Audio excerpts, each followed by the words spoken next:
Hey everybody, welcome to this very special holiday edition of Hanging at the Hangar Bar. We are again, for the second time this year, hanging after dark, Candice. Yes, we are. Do we need to start with a question of the day? Do you have one? No? Then no. Okay, we'll just jump right in then. It'll be fine. Everything's fine. Everything's fine. Hi, I'm Scott. I'm Candice. I'm Lacey. And I'm Lariah. Grab a drink and come hang with us at the Hangar Bar.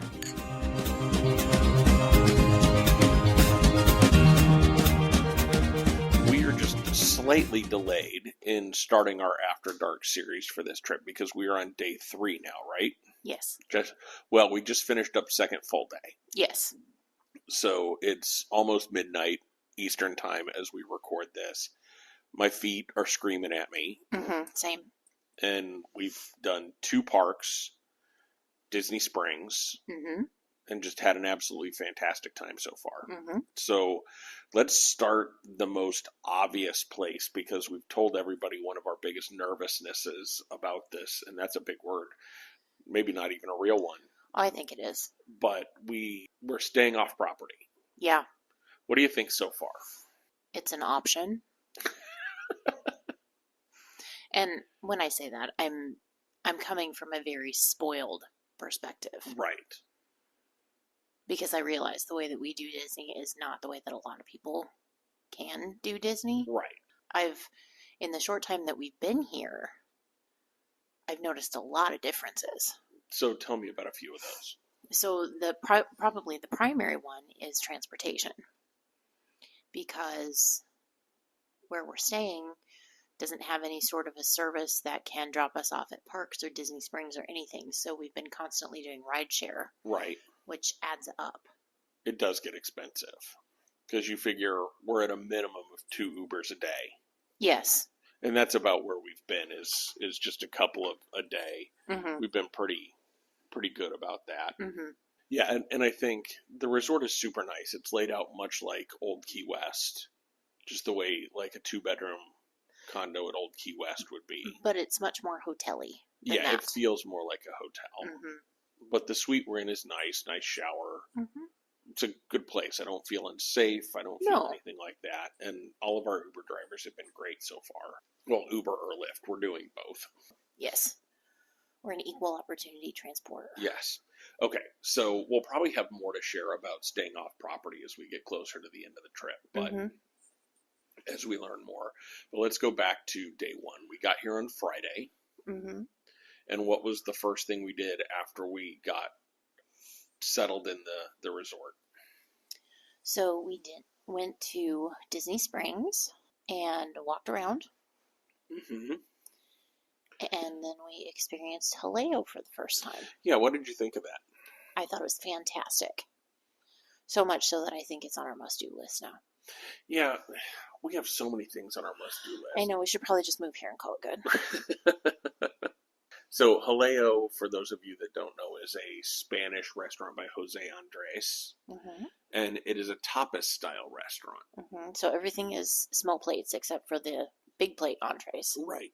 Or the paella. We did not get the paella. I think I would do that maybe next time. And paella comes in servings of 2 to 4 people or like 6 to 8 people. Yes. But we tried, 15 different dishes? No, probably not that many. You ordered 3, I ordered a couple. The other part of our party ordered a couple. Yeah, probably 9 max. Yeah. But it was fine. Yeah, it was delicious. Everything was so tasty. What was your favorite thing that night? So my favorite bite... Yes? No, my favorite bite, I actually have 2. Can I have 2? Okay. So my first favorite bite was the croquetas de pollo, which is one of the signature dishes there.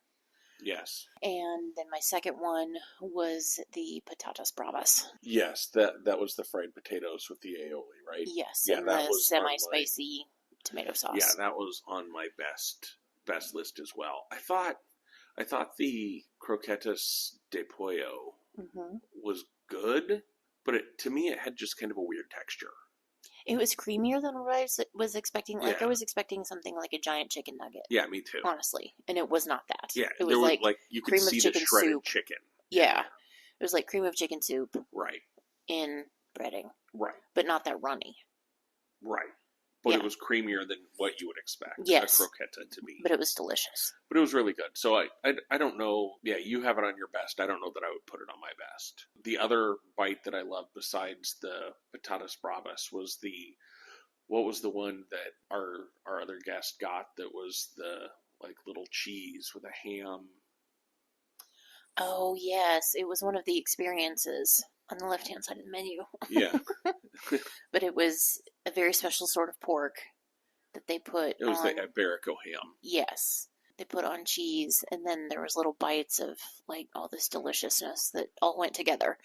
And, like, the service was fantastic. Mm-hmm. I thought they helped us through the menu, kind of explained what went best with what and what to expect, and actually how to eat things. Right. Which sounds super weird, but they were very helpful and like, okay, the point is to take this all together in one bite. Right. So. Yeah. And I thought the tuna cone that we got was interesting. Different too. I don't know that I would do that again. I'm glad I tried it, but it lingered for a bit longer than what I was expecting it to, so I don't know that I'd do that again. Yeah.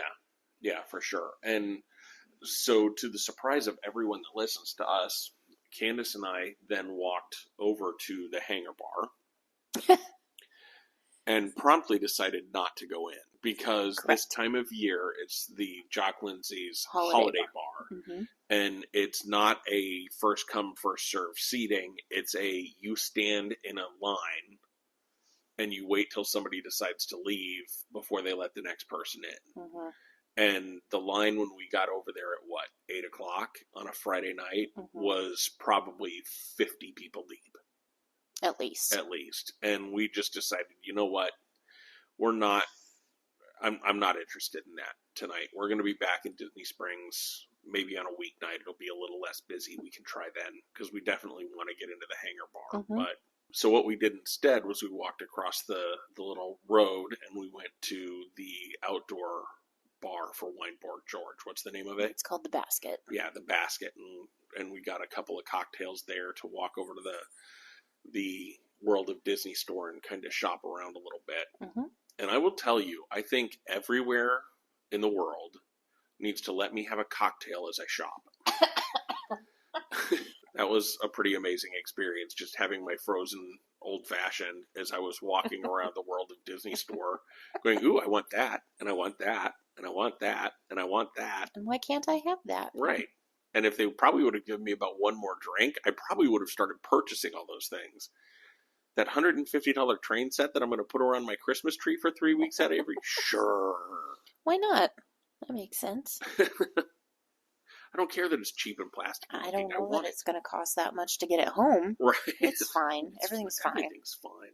So, yeah, we started the way we always start Disney Springs. We just kind of chillaxed and had a nice slow start, right? Yes, we did. So then, how did we approach Saturday? So Saturday was our first in-park day, and we decided that it was going to be necessary for breakfast to get us started. So here's a hot tip for folks. If you are staying off property, the rideshare drop-off for the parks can sometimes be a yonk away. That means very far. Very far. It can be very far away. However, if you get yourself a reservation at a Disney resort for breakfast or lunch or before you go into the park, you can then use Disney transportation. You can use the buses or the Skyliner or the monorail or whatever that transportation is. Once you're on property, you can use that transportation. So we ended up at Animal Kingdom Lodge. Yeah, we went to Boma for breakfast because that way we could just hop on a Disney bus, and it's been a place we've wanted to try for a while. Mm-hmm. So what did we think of Boma? I loved it. I thought it was really good. I would be interested in trying it for dinner, though, and not just breakfast. Yeah. And when I say just breakfast, that sounds like it was dumb, but it wasn't, and it wasn't, because there was a lot of interesting things to have. It just was Breakfast. It was breakfast, and it was expensive for what you got. Yes. Well put. Well said. But it was delicious again. I would probably do it again because it's Disney, but it was expensive for what you got. It wasn't that unique of a breakfast to pay what we paid for it without the character interaction. Correct. But our server Christian was phenomenal. Yeah. Yeah. So as I was saying that's if you know price points at all, the price point for Animal Kingdom Lodge at breakfast. Boma, it's an Animal Kingdom Lodge. Well, it is, but there's several restaurants over there. So. The Boma breakfast buffet price, was about the same price point as if you were to go to Garden Grill. Yeah. And have character interactions, which those are always, it was probably even more because Boma was considered a signature dining, right? It would have taken 2 dining credits on the dining plan. Yep. Garden Grill only takes 1. Yep. And you get more. Yep. So, again, I would probably go back again, but that, like Candice mentioned, Haleo being a must-do, that is not a must-do. No, but Animal Kingdom Lodge is. Yes. That place, this is our first time ever seeing it in person. And, I mean, bonus, it's holiday time, so there's big, beautiful trees everywhere. Gingerbread everywhere. But just being in that lobby and actually seeing it in person, pictures that we've seen, video that we've seen, walkthroughs that we've seen, resort tours we've seen, it does nothing. Yeah. It is stunning. Yes. Joe Rohde, thank you. Yes, Joe, thank you for that. Just absolutely breathtaking place. Boma was a fun restaurant, themed very well. And then we had our first really fun cast member interaction after breakfast. So we weren't in any huge hurry to get over to Hollywood Studios, which is our first park. So we were, again, it's close to midnight. We just went out to see, there's a little animal trail right there. So I said, hey, let's go out and look at animals. And we were out there and there were really just, 3 birds that we saw sitting on a log. Yes. And we were just sort of sitting there looking off in the horizon thinking, okay, where do we have to walk to see more animals? And some guy came over banging on a Tupperware container and annoying the birds. But it was a good annoying because he was there to feed them. He had the Disney name badge on. So Thomas. Yeah, Thomas. We struck up a little conversation with him. And again, I said this after our trip in February too. Talk to your cast members. Yes. We're going to tell you about another instance of that tonight, that we had tonight here in a little bit when we get there. But just talk to your cast members. They're human. They want to interact with you. They want to have a good time with you. That's what they're here for. So just treat them like people and treat them like good people. And you be a good person and you're going to have a fantastic experience.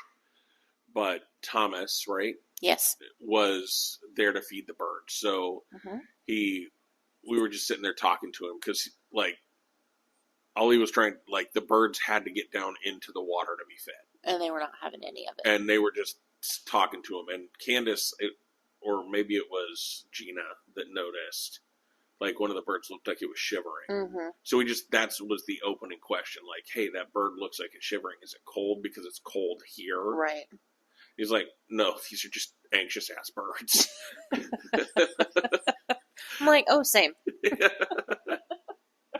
He's like, these birds, you even look at them wrong, they're just going to freak out. They get a complex. It was true.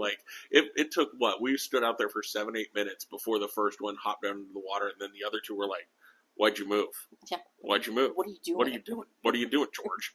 He told us what their actual names were. I don't remember now, but everybody on the savannah had a name. Yes. Everybody that was in all that the animals savannah. have a savannah. And he just ran through all of their names, one after the other. And what they look like and how you tell them apart. And I'm just like, okay, he's good at his job. Yes. Yeah, and so we just sat there and talked to him for a few minutes, and he's like, I think he probably assumed we were staying at the lodge because he's like, now's not the right time to be at this savannah because they're all in for breakfast. Right. Whereas you come back at noon, this savannah is going to be really active. Those savannas are not. So, just little tips and tricks like that if you just talk to people wearing the little white or blue name badge, They're going to give you what you need to know. Mm-hmm. So just a little bit more. Yeah, just do that, please. Yes, and we did see a giraffe. We did. We saw a giraffe way out in the distance. Mm-hmm. It was being contrary. Yeah. The savannah that we saw also was, what did he call it, the boys' club? Yeah, because it was all male. Yeah. All the animals were male. Which is an anomaly for their savannas, because most of the animals are female. Yeah. Could have breeding programs and that kind of thing. Yep. So. Who run the world? Girls. And the boys are just big pimping in their own savannah. Oh my. I don't think you should say that. They don't care. They don't listen. The giraffes don't listen to our podcast. Well, they might. Hey, giraffes, listen to this podcast. It's kind of fun. You're mentioned today.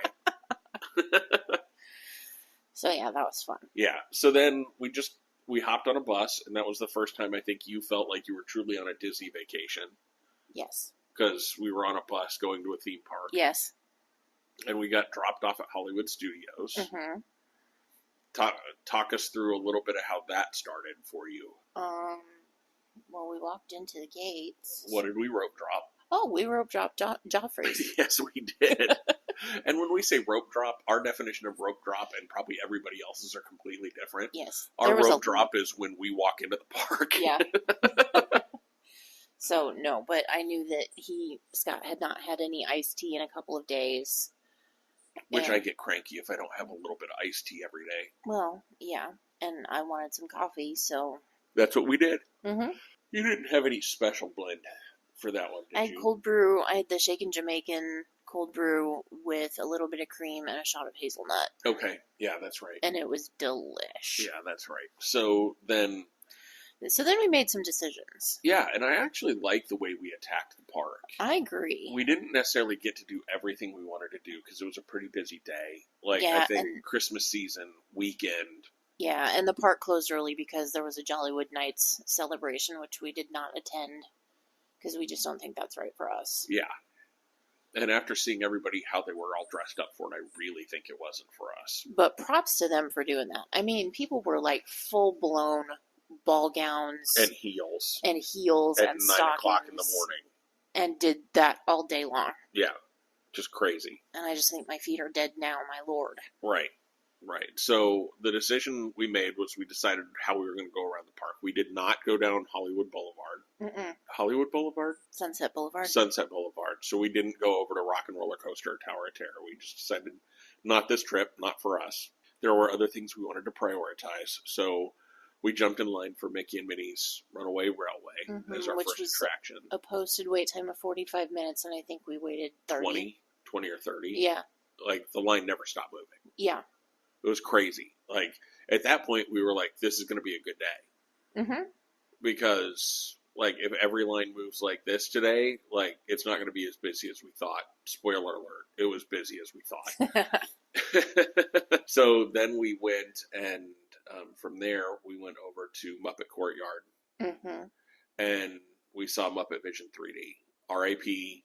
We can't say R.I.P. yet, but for us, R.I.P. It's the last time we're probably going to see that. Yep. So we had to prioritize that and go see that before they shut it down. And yes, I did get a picture of the Muppet portrait of Jim Henson. Yes, you did. Then we went into Galaxy's Edge from there, right? Mm-hmm. We did. And like if you go, if you know Hollywood Studios, when you go past Muppet Courtyard and you go into Galaxy's Edge that way, right on your left when you go in is Rise of the Resistance. Mm-hmm. Like it's the first thing you come across. Mm-hmm. I was so confused because the first time we rode Rise, I was coming at it from the other direction. Mm. So I was like, that's not Rise. And you're like, yes, it is. I'm like, okay, I'll get in line. I don't care what it is. But it was Rise. And again, that line, it was posted at, what, a 65-minute wait? Yeah. And it probably was all of 65. Mm-hmm. But that queue. Amazing. Again, I've said it a lot this year. That the queues tell a lot of the story. The standby queues. The standby queues tell a different story than any other. I want to get on this attraction as fast as I possibly can. Mm-hmm. So, like, we got to explore all the inner caves and that kind of thing of Batuu as we were waiting to go on Rise of the Resistance. And that attraction is still priceless, in my opinion. So good. And it was running in B mode this time for us. Yes, unfortunately. And B mode is just, again, there's a Kylo Ren spot where he gets pulled out into space or whatever, and like there's something that drops down in front of him. The B mode is just that's dropped down, and all you can hear is his voice. Mm-hmm. So that was on this time, which is fine. It was still a really cool attraction. At least we got to go on it. Yeah, 100%. And then what else did we do in Galaxy's Edge? We got some pictures taken. We had blue and green milk. Oh, that's right. What did you think of the blue and green milk? Because this was your first time. Yes, it was. I liked the blue milk. I did not care for the green milk. And it was just too perfumey, too floral. I don't know. The green is floral. The blue is fruity. Yeah. The texture is weird. And it gets weirder the warmer it gets. It's a slush. It's a milk slush. Which is weird. Right. Yeah. But it gets creamier as it gets warmer. And that's a little off-putting. So if you're going to do it, drink it. Right. Drink it fast. Unless you have alcohol in it, and then make good decisions. Right. Is that something you would get again? I probably would. The blue, not yes. the green. The green, never again. Even with tequila in it, you wouldn't try it? I don't like tequila anyway. Except for margaritas. Well, we forgot to talk about that from Haleo, but that's okay. Well, let's go back. Okay. Talk about it. So, the cocktail that I had at Haleo was called a salt air margarita. And it is probably the best margarita I've ever had in my entire life. And it was served in kind of what looked like a champagne glass. Mm-hmm. So it was a fairly small cocktail, which was fine because it was pretty potent. But there was a foam on top that was made out of sea salt that was infused with air. And hence the name Salt Air Margarita. And so you get that nice bright pop of the salt while you're drinking the drink, and it was lovely. Yeah, it looked like a little cloud sitting on top of the drink. Yeah. It was really cool. It was really tasty. Okay, so back to Hollywood Studios. Yes. So I would probably get the blue milk again. I don't think I necessarily need rum with it. Right. And I didn't have that this time, and it was fine. Yeah. So then we left Galaxy's Edge, mm-hmm. and we went to Toy Story Land. Yes. We waited in line to do Midway Mania. Yes, and I won. Yeah, you kicked my ass. I won car. You did. You won Best in Car. Mm-hmm. With, 156,000 points? 144,000 something. Yeah. So it wasn't great, and my accuracy was terrible. Well, but you still beat everybody in the car, including me, and I was trying hard. I wasn't letting you win.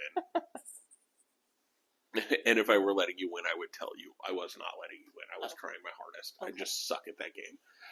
It's so much fun, though. I forgot how much that thing really whips you around, though. Right.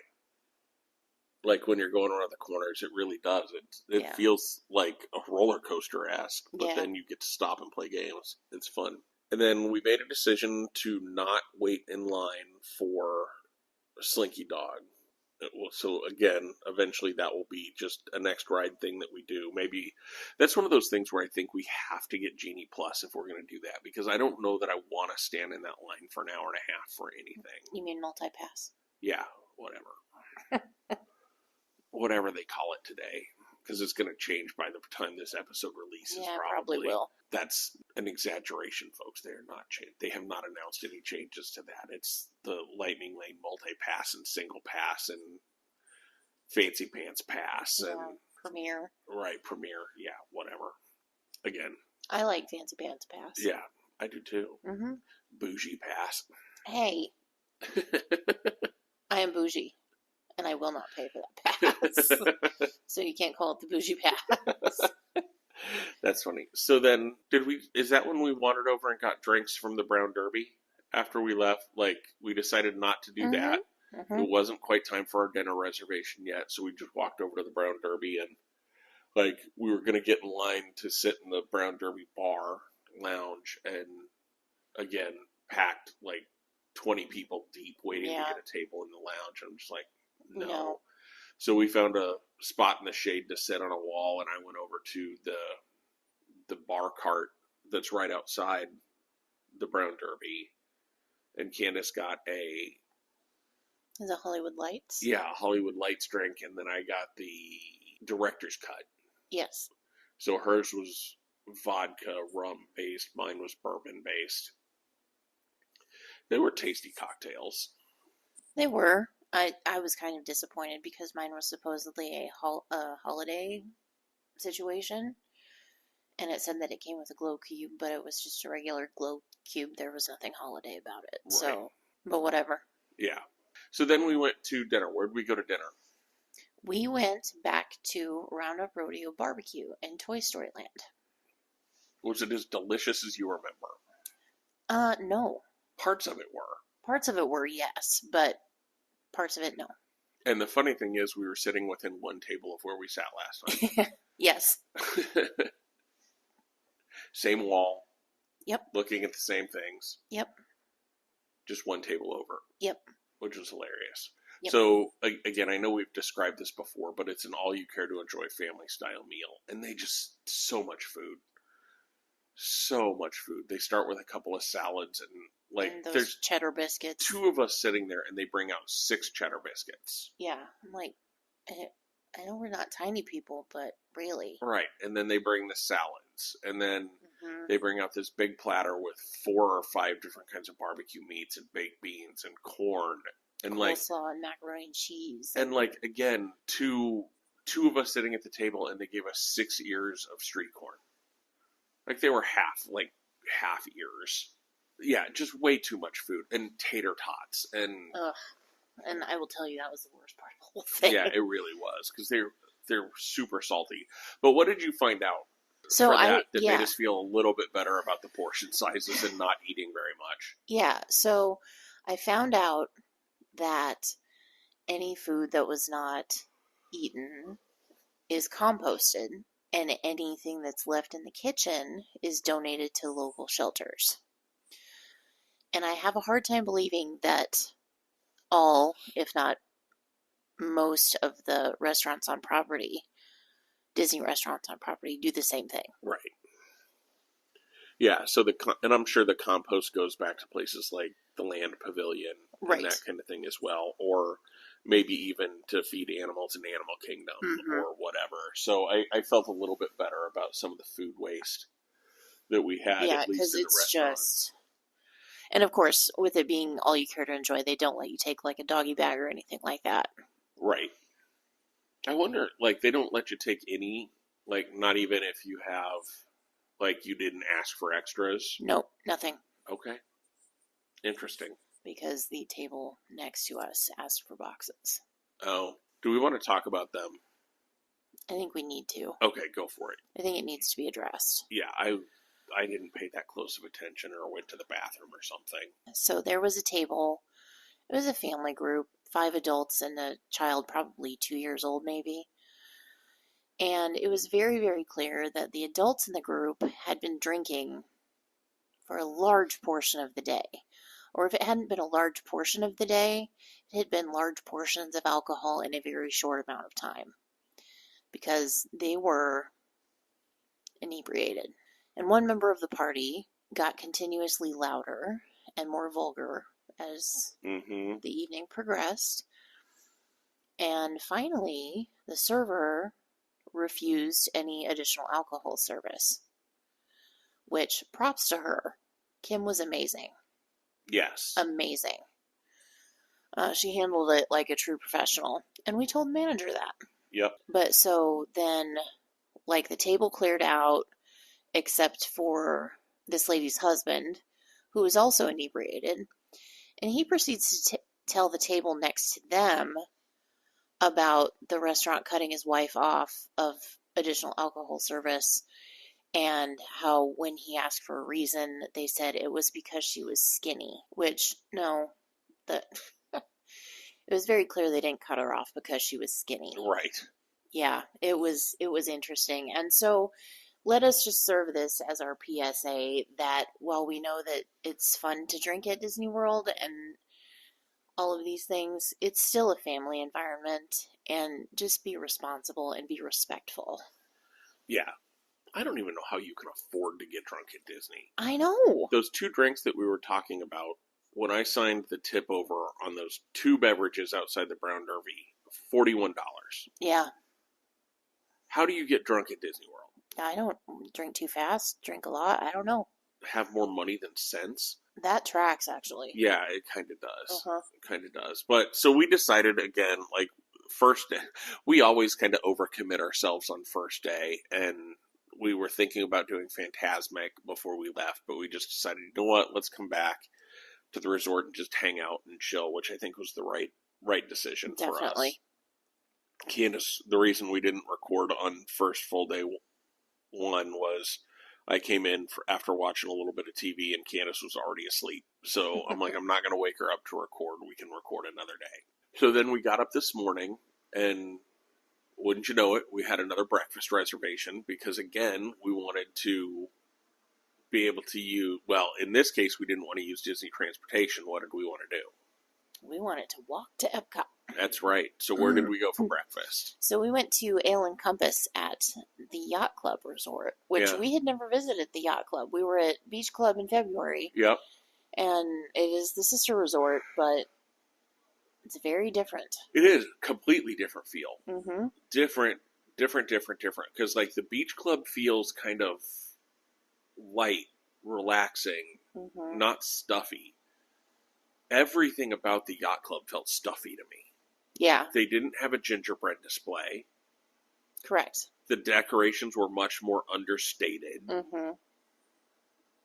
It was just an interesting feel, not a bad feel. It's just no. I mean, if that's your thing, that's your thing. Like we were talking about it this morning. It really was the difference between like what you would expect from a true yacht club and a beach club, right? Yes. 100%. It just felt like that. Like the yacht club felt where all the rich people are, and the beach club is where everybody was going to have their family vacation. Right. So my guess is the yacht club's going to be a little quieter than beach club if you're into that. But that's neither here nor there. The Ale and Compass was delicious. Yes, and I thought the pricing was weird. Yeah. So it's a table service restaurant. But for breakfast, they have a continental add-on.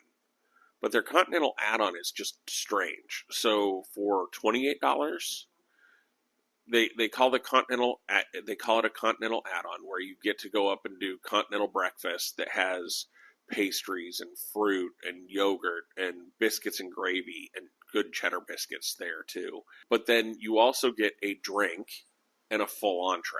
Yes. It's cheaper to do that than just have an entree. Than just to have an entree at every price point for every full entree. Because when you figure a cup of coffee was $5, the cheapest entree was $18. Yep. And then the continental breakfast on top of it, so much cheaper. Like I had a $28 entree plus a $4 iced tea. Right. Plus the continental. Whereas if I had bought just the shrimp and grits that I had and the tea, it would have been more expensive than adding the continental. Disney hasn't figured out that pricing yet. And it's probably been there for a while. Yeah, it was just odd. But I had a really tasty shrimp and grits there this morning. And what did you have? I forgot already. I had crab cakes Benedict. Oh, how was that? It was delish. I will say the English muffin was stale, maybe, or just not toasted because it was very, very hard to cut. Yeah.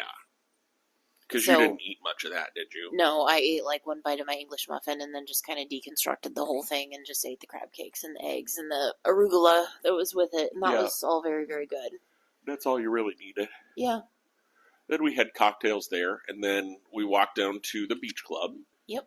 And if you follow us on social media, you saw the reel that I posted with the gingerbread carousel that's themed to the Mickey's Christmas Carol, which super cute, super adorable. There's like 32 hidden Mickeys on that thing. I only found like 15 of them. But, so we just stopped in there for a little bit on our way over to Epcot. And then, anything else you want to talk about the resort? I don't think so, other than it just felt really good to be back at the beach club. It did. I love that resort. And so then we walked over to Epcot. How much time do we want to spend talking about today? We did so much, it feels like. We did, but it was such a good day. It was. It was a fantastic day. We walked into Epcot at like 9:15. Mm-hmm. So shortly after park opened to non-resort guests. Mm-hmm. And we went and saw Walt. And then we went up and went on Spaceship Earth. Mm-hmm. Was that our first attraction? Yes. Okay, and then we went to Living with the Land. Mm-hmm. And then we got on Figment. Mm-hmm. See him in his cute Christmas sweater, which I bought one of because I had to have it. It's a quarter zip. I'm looking forward to wearing that around. And then we went back to World Showcase, right? Because you wanted a chocolate martini. That is correct. Am I missing anything? We got some popcorn too. Yeah. Yeah, after Figment, right? Yes. Or before Figment. I don't know. No, it was after. Yeah, we stopped and got a Powerade and some popcorn. Yep. And then we went back to World Showcase and spent quite a bit of time back there. You need to stop yawning. Sorry. It's after midnight. I know. So we spent quite a bit of time back there. What was your favorite part of the things that we did at World Showcase? We only made it through not even half of World Showcase. Well, right at half of World Showcase today. Yeah. Because we made it to the American Adventure. Yep. The American Pavilion. I would say probably my favorite thing that we did today, probably that hot cocoa martini. Oh, yeah. It was that good. I tasted that. That was really good. It tasted like chocolate milk. Mm-hmm. Then I had some dish that looked like cat food but tasted really good from the France booth. I don't remember what it was called. It has some long French name to it. And then while we were in France that time, we went to get on Remy, right? Yes. We stood in line for that. Yes. That's such a cute attraction too. Then we just started meandering down towards American Adventure. Mm-hmm. Just explored a little bit. Grabbed a couple of snacky. Yeah, we had the Christmas tree sushi. Mm-hmm. And what else? Oh, you got your potato latkes. Yes, and those were delicious. And I got my black and white cookie that was okay. It was very lemony. I like the white side better than the black side. I'm not a huge chocolate person. I'm just trying to think back. What we're talking about sounds like we only spent 2 hours, but by the time we got to this point, we were at like 4 in the afternoon. Just because we were taking our time and just moving around and that kind of thing. We got some tea in Morocco. Mm-hmm. I got the iced mint tea, which that was delicious. If you like sweet tea, I'm sure it was great. I do not like sweet tea, so I did not think it was great. Well, I liked it. Yeah, and that's all that matters because you were the one drinking it. Yep. So, the thing that I was surprised by today, we heard the Voices of Liberty. Yes, we did. I was Amazing. surprised at how good they were. Mm-hmm. Like, I knew they were good. I've seen video, that kind of thing. It's just always been too show choir-y for me. Mm-hmm. But I was surprised at the talent. Like, at one point, the soprano of the group, the high soprano of the group, hit a note, and I just went, wow. And the stranger standing next to me turned and was like, right? It was a pretty funny moment. So then, after we got done at the American Adventure, we took a little nap at the American Adventure because we were tired. And that's a good pro tip. That's a great place to sleep. The theater is kind of coolish. It gets real dark. Mm-hmm. The animatronics drone on and on and on. The music is kind of soothing music until the end. And then you want to sing along. But don't. It's a great place to grab a quick snooze. And then, so we left there, and instead of going back around, because we had talked about exploring the rest of the countries, because there was some stuff we wanted to do in the front of the park that we wanted to do after dark. We decided to walk back to Morocco and get on the friendship boat to go across that way. Yeah, we were going to sit through the candlelight processional, the first showing of that for the evening. Oh my God. But the standby line for that, like, we were an hour before showtime, and the standby line for that was wrapped all the way almost to Italy. Yeah. Which is just nuts. Crazy. Because there were people that had been standing in that line probably for an hour. Ahead of that. So they were going to stand in a line in Epcot, or basically wait for 2 hours for a show to start. Just crazy to me. Yeah, especially when, like, you can buy dining packages where you get dining and then preferred seating for that. Yeah. And that would be worth it to me. Yes. Yeah, if we're going to do that in the future, I think that's what we do. We'll see if we can get either. What are the ones that do that? Sometimes you can get it from Regal Eagle. Mm-hmm. Rose and Crown and Spice Road Table. Right. Are generally the two that have them most often. Okay. Yeah. So we got on the friendship boat instead of standing in line to get into that to sit. We went over to the land pavilion again, and it wasn't quite dark enough for us to go on the Living with the Land ride with the holiday overlay again, because that's one that, would you agree that you have to go after dark? Yes. So, or right at dusk. So it's dark enough that everything lights up, because it is decorated so beautifully. Mm-hmm. It's the same attraction. It's just they have all the holiday lights and that kind of thing in there. It's just spectacular. So we just sat in the basement of the land pavilion and had a quick Powerade and a rest. For those that know, Living with the Land is typically a walk-on. Mm-hmm. Like, if it's a 15-minute wait, it's a busy day. Right, and Figment even had a wait today. Yeah, Figment had a 20-minute wait or 25-minute wait. And then, the second time we went on Living with the Land, when we got in line, it said a 25-minute wait. Yes. And it was every minute of that 25 minutes. Yep. And when we got off the attraction, it had bounced up to a 55-minute wait. Yeah. Because everybody was coming to see it in the dark before they went on to their dining reservation or to find their spot for fireworks or whatever. Right. So it was kind of, that was just crazy to me. Like, at one point, we looked at Living with the Land. It had a 55-minute wait. Soarin' had a 25-minute wait. Yeah, that never happens. That never happens. Never, never, never. It's just crazy how people, go after a holiday overlay. But we did that, and then we wandered back, got our picture taken in front of the most beautiful Christmas tree I've seen so far. Well, I don't even know that that's true. The one in Animal Kingdom Lodge was fantastic. Mm-hmm. But the one in Epcot is just a glorious Christmas tree. And so then we walked back and we sat and watched the little show in Canada for a little bit before we went to our dining reservation at the Rose and Crown. Mm-hmm. And we asked for a fireworks table, but they don't have fireworks table because they have the fireworks viewing parties that you can buy into there. We ended up getting seated on the patio that would have basically been a fireworks view. Mm-hmm. Do you want to talk a little bit about our dinner experience? Because I've been doing a lot of talking. I think I've been doing just as much.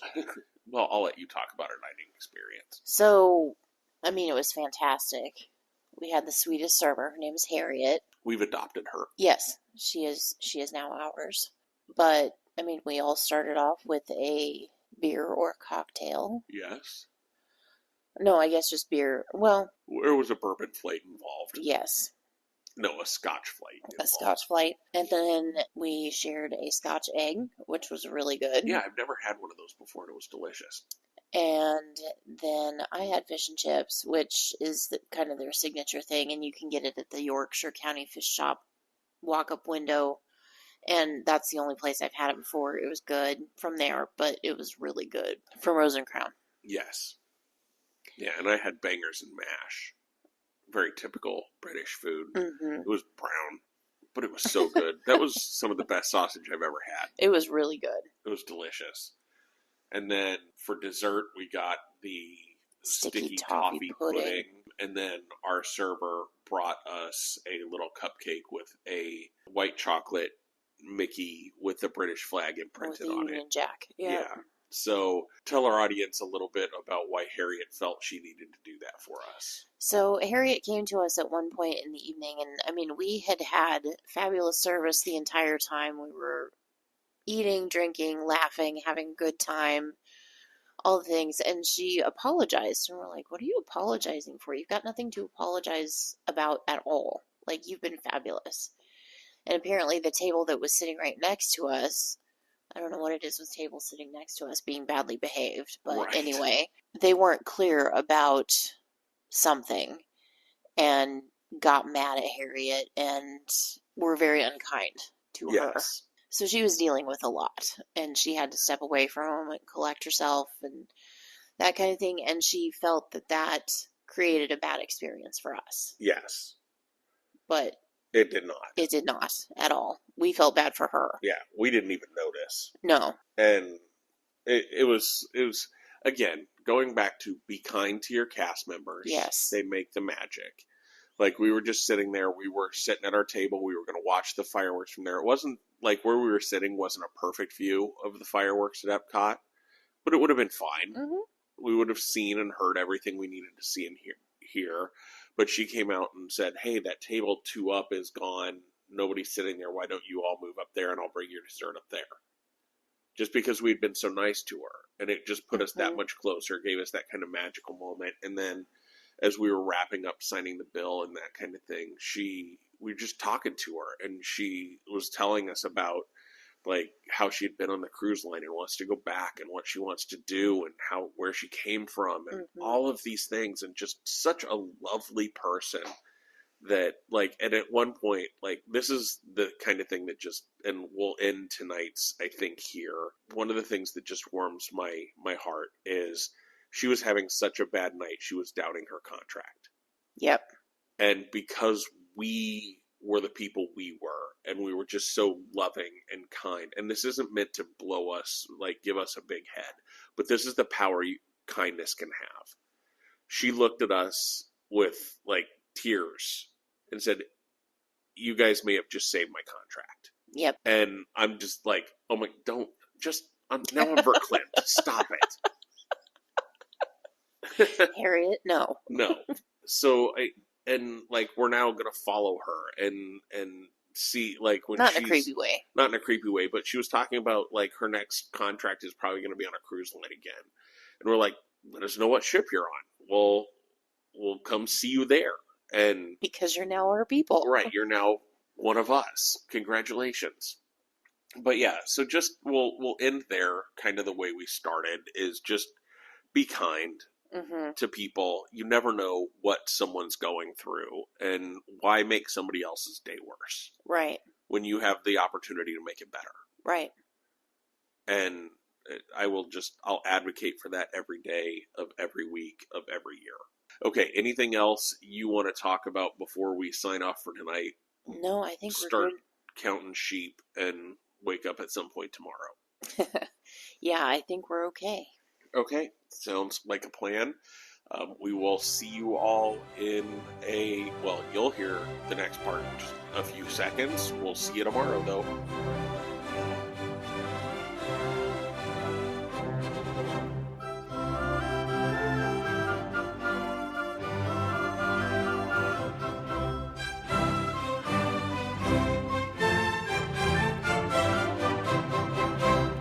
Welcome back to part 2 of Disney World After Dark. Holiday edition. Only it's not after dark, and we're no longer at Disney. Correct.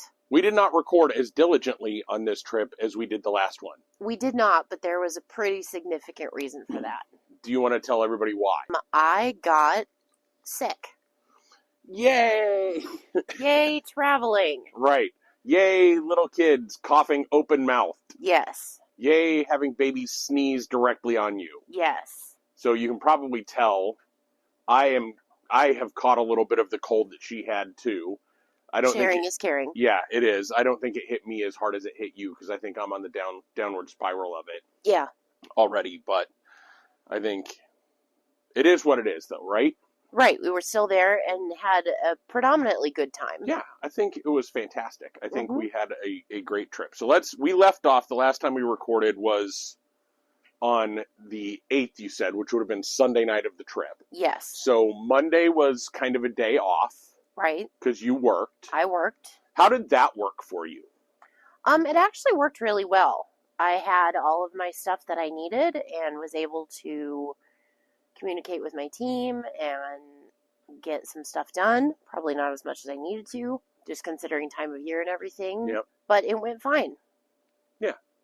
That's pretty amazing. And I took kind of an off day too. I went and I read by the pool, and then we just kind of hung out in the afternoon while you finished up working. And then where did we go to dinner on Monday night? We went to... Was that the night you didn't go to dinner? Yes, because y'all were going to go to Steakhouse 71. Right, but we canceled that. But I was not feeling well, right. So we canceled that, and you and Gina went to Disney Springs again, and we ended up at the Edison. Yes. This is why we should record right when we get done. I I know. It is what it is. We'll do our best to remember. This is going to be fun, kind of living back on the memories. But Gina and I went to the Edison, and it was her first time being there. I think the service there has gotten a little better. Because if you remember our first time at the Edison, it was rough. It, like, not great service, long time. Like, It took us 2.5 hours to eat by getting an appetizer, 2 hamburgers, and a dessert. Yes. It only took us an hour and a half this time for basically a cheeseburger, a hamburger, and a grilled cheese, and an appetizer, and a couple of cocktails. But it's still a long experience, but it didn't feel as long. Our server did a pretty good job, but you can tell they're probably still a little understaffed. Mm-hmm.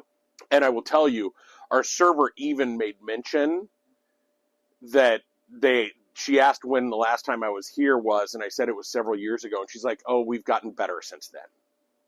Like, they know that was a concern for people, is that their service was a little rough. Mm-hmm. So she even made comment that they've gotten better, and I think they have. And it was delicious. I had the Edison burger. It was really good. Gina had the grilled cheese and tomato soup. She thought that was really great.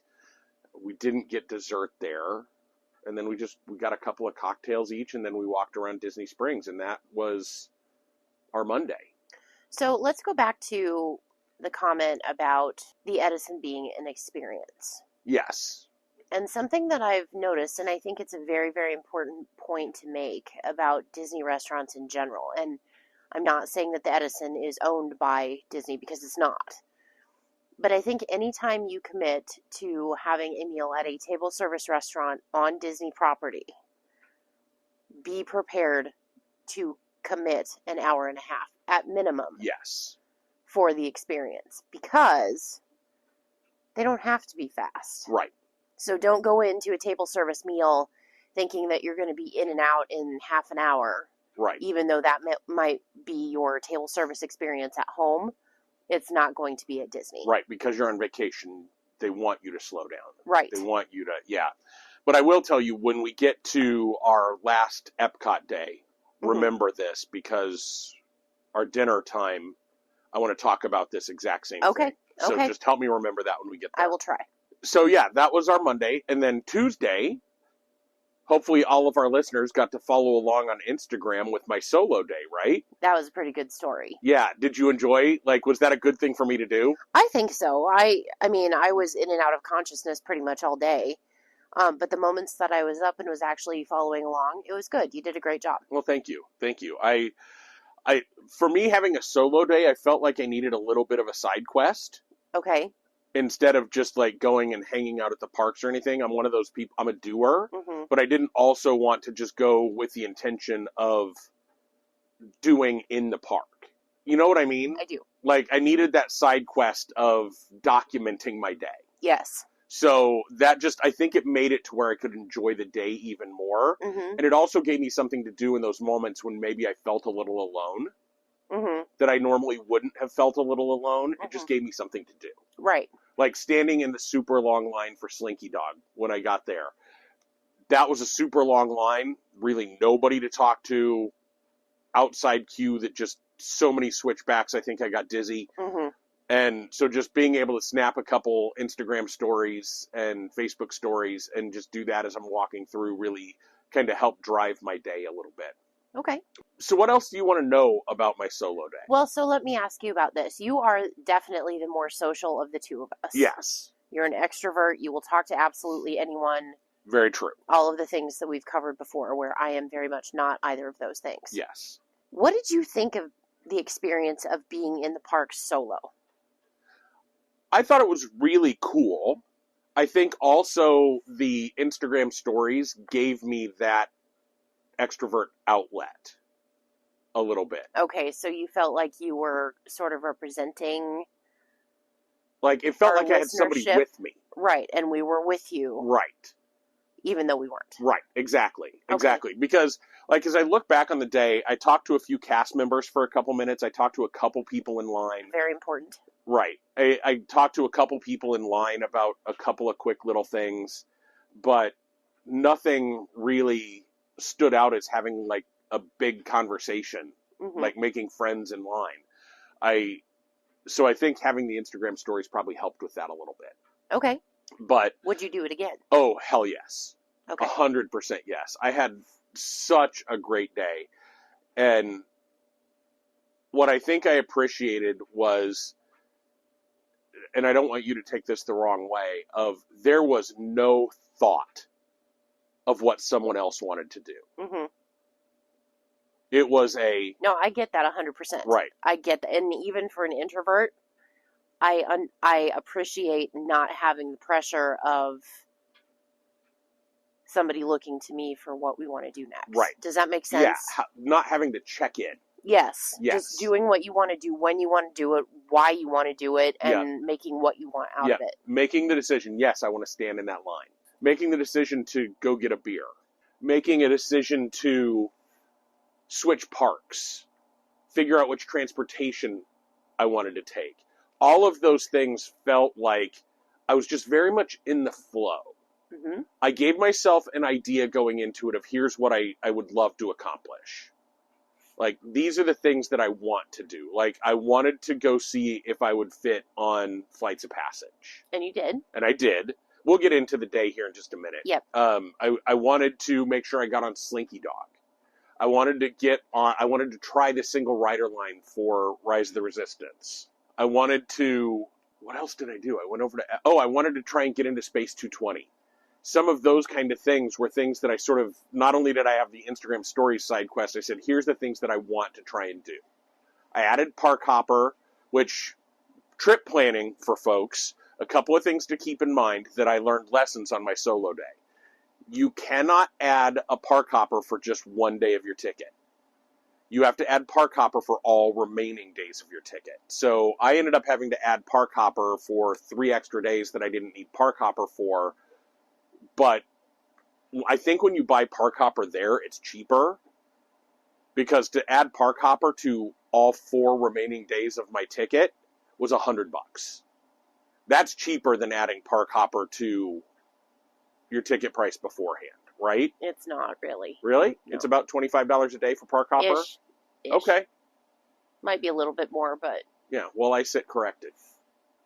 Very nice. So, I think the other one is that if you are planning on park hopping, you cannot get on a Disney bus to park hop from park to park before 10 a.m. Good tip. I ended up, for me to do what I wanted to do, I ended up having to Uber to my second park instead of taking Disney transportation. Now, I could have gone back into Animal Kingdom, and I could have gone and done the safari. Mm-hmm. And then come back, because I was 50 minutes ahead of when the buses would start running. Mm-hmm. So I totally could have gone back into the park and done something. But I think that would have made me feel like I was behind. Yes. Because I was saving some of those things for when we were in Animal Kingdom together. I wanted to do some of the things I know you didn't care about on my solo day. Right. So I started out in Animal Kingdom. Park opened to regular guests at 8? Yeah, at 8. So I got into the park about 8:15. I left the condo pretty early, and I got in about 8:15. And I decided instead of waiting in line for Flights of Passage, I just bought the individual lightning lane for it. And believe it or not, on a random Tuesday in December, I got my lightning lane within 15 minutes of purchase. So that was not, I think I was able to accomplish a lot because the parks were not very busy on Tuesday. 100%. Because the fact that there was a purchasable lightning lane that I could walk onto the attraction within 15 minutes was pretty amazing. Yes. Agreed. So, also, if you're listening, if you are a poo-sized person like yours truly, there is a test seat right outside of Flights of Passage. It's not very discreet, but the cast members handle it well. So I walked up and I said, I bought an individual lightning lane, but I don't want to slow down other people's experience. I don't want to stand in line and go through the pre-show if I'm not going to fit. And they're like, oh, there's a test seat right over there, and then a cast member comes with you. They unlock the cage around it, and you sit on the seat, and then they push it, and it gives them red or green lights. They told me everything was green. The ones inside might fit a little tighter than the outside one, but I should fit just fine. So I went through the queue, I went through the pre-show, and I got on flights. I thought I was going to have the most trouble with my calves. I didn't. My calves locked in perfectly. I felt it come up against my back, but I didn't hear that click. And so when they were coming by final checks, they just told me to sit up straight, and then they just gave it a little push, and it clicked in. So I fit on flights just fine. I think if you've seen pictures of me online, you know I'm not the smallest individual in the world, but I fit on it just fine. I think if you carry your weight in your midsection or your rear end, you're probably going to have trouble getting on that attraction. And flights was good. Flights was good to great. I don't know that I found it as life-changing as other people. Like, Lacey and Lariah still talk about that as being their favorite attraction. Mm-hmm. Whether it's because I'm not as big a fan of the movie, or because it's just 3D CGI flight simulator, it was good. It was fun. The way they do it, the technology behind it was cool. I got myself lost in it. Sometimes in Soarin', I look around. Mm-hmm. Flights, I did not. Mm-hmm. It was very much focus on what you're doing, and it pulled you in that way, which was really cool. Now, I've not been on it myself, but they say that you can actually feel the Banshee breathing. Oh, yeah. Is that weird? No, not really. You just kind of feel it pulse against your back and against your calves. Interesting. Okay. Yeah, it's almost like it just expands and collapses a little bit. Huh. Like there's little air sacs in the restraints. Okay. But yeah, it was super cool. So I walked off of that, and I decided, nope, nothing else in Animal Kingdom that I wanted to do. So I walked outside, found out I couldn't get on a bus over to Hollywood Studios, walked back, got a Joffrey's iced tea, and then hopped while I waited for my Uber over to Hollywood Studios. Jumped into Hollywood Studios, knowing full well that there were just a couple of things that I wanted to do there, which included getting on the single rider, test the single rider for Rise of the Resistance, mm-hmm. and I wanted to get on Slinky Dog Dash, and I wanted to drink a beer at Baseline Tap House. Okay.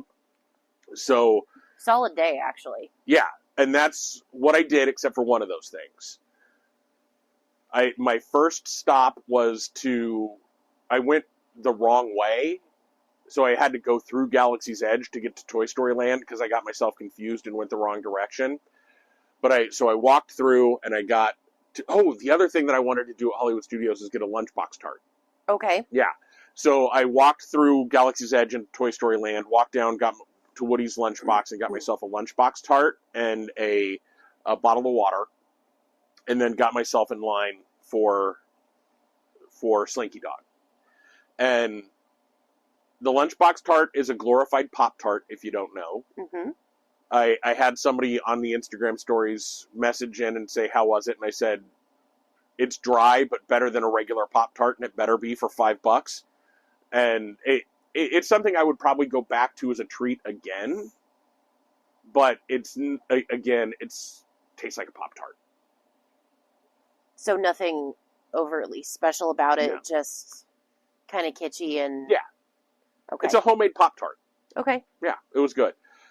The line to Slinky Dog is enough switchbacks to make you dizzy, like I said before. Mm-hmm. But when I got in line, it was like a 45 or 50 minute wait. Okay. And it took every minute of that 45 or 50 minutes in line.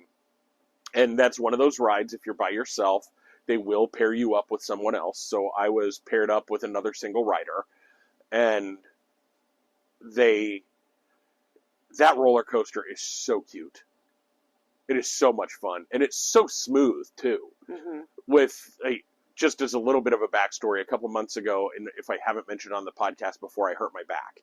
So you broke your back. Right. I'm over that for the most part, but I'm still a little nervous about things that jostle me around just because I don't want it to get worse again or whatever. So I was a little nervous about getting on roller coasters. But Slinky Dog, so smooth. So smooth. And it was a quick ride, but that one could become a must-do for me. I think you would love it. I think that's why it's so popular. Yeah, I think you would love it. I'm sure I would. And the queue is so much fun, too. Like, seeing how it was built, how it was built using air quotes, because it's Andy's drawings of what Slinky Dog Dash is going to be, and the toy set that he used to build it and all of that kind of stuff. So it was super cute. So I got off of that, and then I walked down to Galaxy's Edge, and I got in line for Rise of the Resistance. I was going to get on Rise either way, so I asked the attendant at the front, I'm like, is the single rider line that much faster? And do you miss out on the entire pre-show? And the cast member's response was yes and yes. And I'm like, okay, I'll give it a try. I like the pre-show. I've seen it now 3 or 4 times, so it's okay.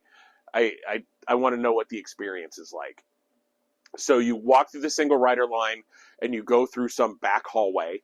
Sort of like I have the same complaint with that single rider line that I have with Smuggler's Run. Mm-hmm. It takes you through an area that pulls you out of the immersion. Okay, we're going to talk about that, but keep going. So I think so you go through this little hallway that's not themed at all, just like a cast member only hallway. And then the door you lead out through is the Stormtrooper room. Okay. That's where the single rider line dumps you out. So you miss the first pre-show, you miss the second pre-show, and you just get put in a different line in the Stormtrooper room. And so I stood in line for maybe 10 or 15 minutes. They were about 2 people before I was to get sorted. The ride went down. And they had no idea when it was going to come back up. So they kicked everybody out of line. And if you go through the regular queue, the standby queue, and you wait in line, they will give you a lightning lane to come back to it. You go through the single rider line, no such luck. Because those people that were in the same spot and I was, just to my right, had been in line for 65 to 70 minutes when they got word that they were going to get kicked out. I had been in line for 10 or 15. Yep.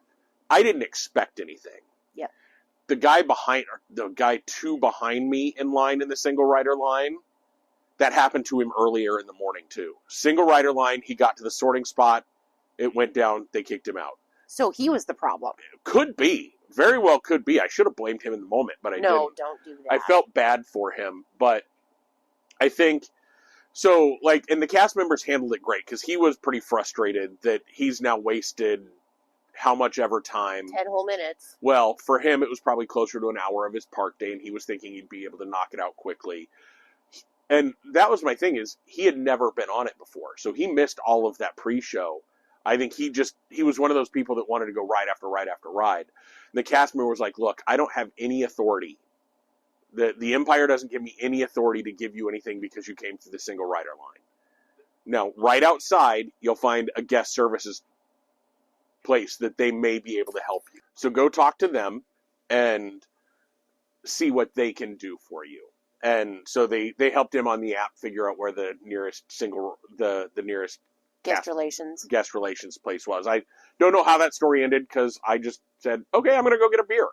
So I went to Baseline Tap House, and I walked in and I grabbed a beer, and I sat inside and charged my phone for a bit and drank my beer and had just a nice little sit for a little bit. So let's go back to the single rider conversation. Yeah. So the cast member is telling you that, yes, it's a lot faster than the regular line, which obviously, and yes, you're going to miss out on the entire pre-show. I think if you'd make the decision that you were willing to potentially split up from your entire travel party for the sake of getting on an attraction faster so you can get on to the next attraction faster, I think that's a conscious decision that a person has to make. That yes, you're okay with not being immersed into the entire story. Yes, you are willing to go from attraction to attraction to attraction. And it doesn't matter about the hallways, and it doesn't matter about what you're actually missing. Yeah. Where, when we went through the entire standby line, for Rise this time, I made comments to you about the way that I was feeling, not from my illness, but the way that the queue was making me feel in some of the different instances, and how that was pulling me in. Right. And that was by design. But at the time, I'm like, I don't know about this.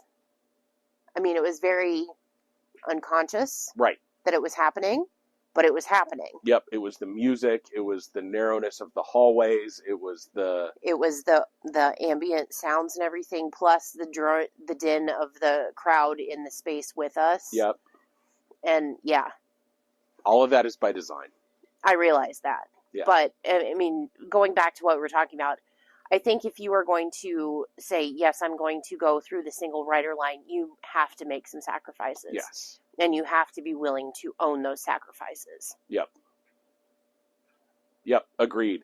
And so, like Candice just said, if you're willing to own those sacrifices, the single rider line is probably worth it.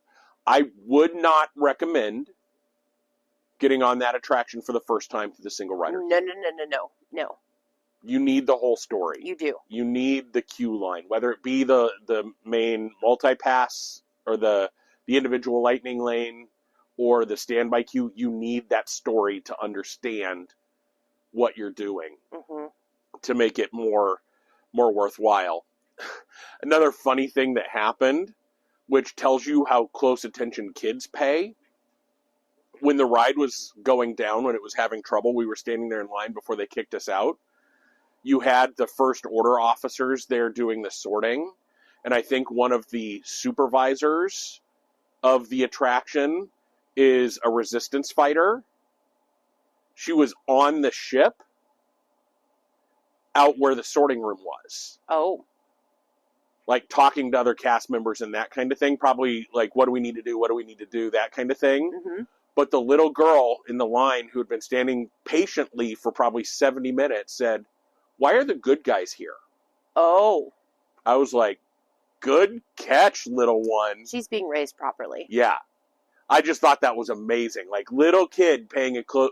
Because I caught it, but my rational adult brain was like, oh, they're trying to fix the ride to get it up. They're talking about what needs to happen. The little girl was so immersed. Why is the good guy here? Amazing. And she had probably taken all of that, all of the ambient stuff and all of the sensory stuff in and was processing everything. And then that just completely pulled her out. Yeah. Fascinating. Love that kind of stuff. Because now Dad has to explain why the good guy was there. Yep. And that she really was trying to help. Right. Yeah. Anyway. Yeah, and I'm sure Dad probably, if I were Dad, I'd probably be like, I don't know what I would say. Maybe it's a spy that they're sending somewhere, and they just happen to be in their resistance outfit as a spy. Like, yes, do what you can to pull that kid back in when you can. But I thought that was a neat little anecdote. Yep. So I got my beer, and then I had my first ever trip on the Skyliner, which is another thing I wanted to experience. So I left Hollywood Studios after I had my beer, and I went and got on the Skyliner over to Epcot. So that's go down, hang a left, and met a couple of really nice ladies on the Skyliner that were there to help me feel more comfortable and help me navigate. They actually adopted me during the first car and made me follow them onto the second car because they were going to the same place. I convinced them that they needed to do the single. They were talking about going to the front of the park to get on the monorail to go somewhere else. I think they were using Epcot as a pass-through because they were headed over to the Christmas party, I think. Okay. And they were talking about maybe trying to do Remy on the way through the park, but they were looking and it's like a 70-minute wait. I'm like, if you don't mind being split up, you get 90% of the experience in the single rider line in Remy, and you'll be in and out of that attraction in under 20 minutes.